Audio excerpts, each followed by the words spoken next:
Hey guys, welcome to our channel. If you like this video, do subscribe, like, share and comment.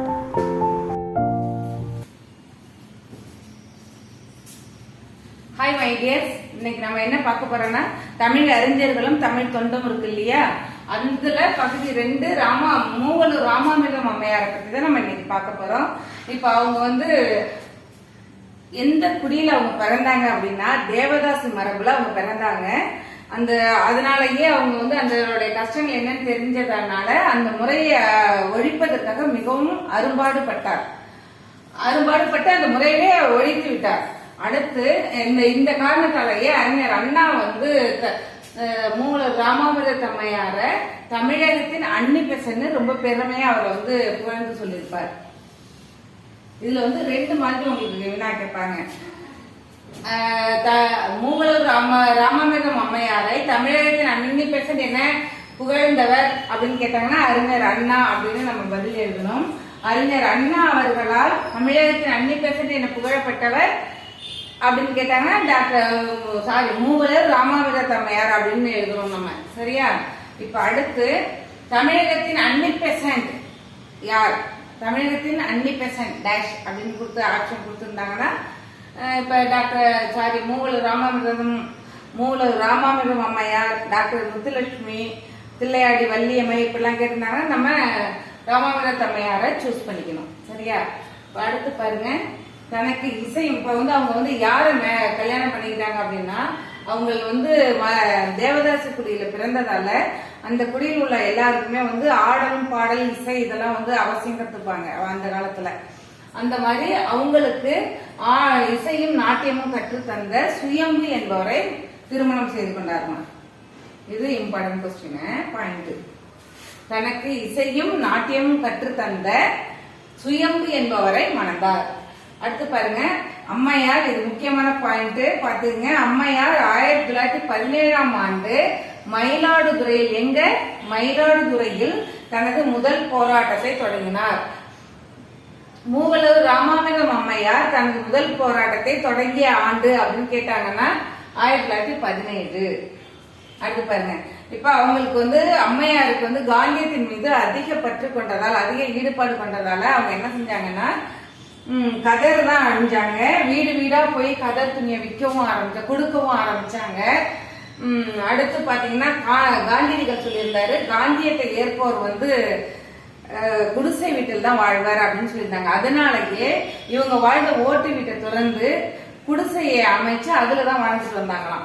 அப்படி அந்த குடிசை வீட்டை அமைச்சு அந்த குடிசையில வாழ்ந்துட்டு இருக்கும் போதும் என்ன ஒரு பலகை எழுதி அப்ப பிரிட்டிஷ்காரங்க என்ன செஞ்சிருந்தாங்க, ஆங்கிலேயர்கள்னாக்க யாரும் மேடையில பேசவோ அந்த போராட்டங்கள்லாம் செய்யறாங்களே அதனால பேசக்கூடாது, மேடை ஏறி பேசக்கூடாதுன்னு சொல்லியிருந்தாங்களாம்.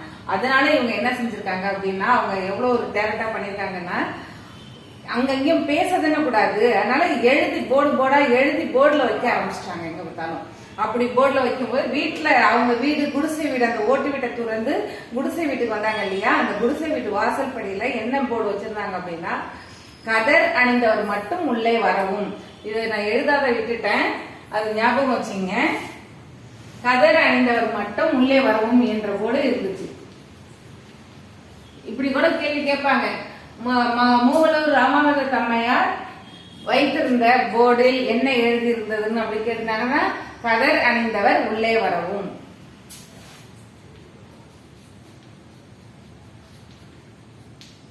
கதர் அணிந்தவர் உள்ளே வரவும்.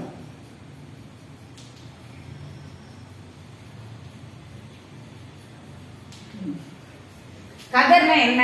பருத்தி ஆடைதான் கதர். அடுத்து பாருங்க, 2வது வட்டமேசை மாநாட்டில் கலந்து கொண்ட ஒரே பெண்ணும் நம்ம அம்மையார் மட்டும்தான், மீது எல்லாருமே ஆண்கள் தான். 1938ஆம் ஆண்டு நடைபெற்ற சொற்போர் பேரணியில் 1938ஆம் ஆண்டு நடைபெற்ற சொற்போர் பேரணியில் உறையூர் எது திருச்சி, திருச்சியிலிருந்து சென்னை வரை 42 நாட்கள் 577 மைல் தூரம் நடைப்பயணம் மேற்கொண்டார். அந்த நடைப்பயணத்தின் போது அவர் எத்தனை பொதுக்கூட்டங்களில் பேசினார்னா 87 பொதுக்கூட்டங்களில் உரையாற்றியிருக்கார். கிபி 883ஆம் ஆண்டு பிறந்த அம்மையார் அவருடைய 80ஆம் அகவையில் 27/6/1962 இந்த உலக வாழ்வை நீத்தார். சரியா? அவர் பிறந்தது 1883. அவர் இறந்தப்ப அவருடைய வயது 80. 2 ஆண்டு 27/6/1962. இப்ப அவருடைய நினைவை போற்றும் வகையில 1989ஆம் ஆண்டு முதல் ஏழை பெண்களுக்கான திருமண உதவி திட்டத்தை நம்ம தமிழக அரசு செய்து வருகிறது. இதுவும் உங்களுக்கு ஒரு கேள்வி கேட்பாங்க. ஏழை பெண்களுக்கான திருமண உதவியை செய்து வரும் மூவலூர் ராமாமிர்த அம்மையாரின் பெயரில் ஏழை பெண்களுக்கான திருமண உதவி திட்டத்தை வழங்கி வரும் மாநிலம் அப்படின்னு சொல்லி கேட்டாங்க, தமிழ்நாடு. சரியா? நல்லா படிச்சீங்க. தேங்க்யூ. All the best.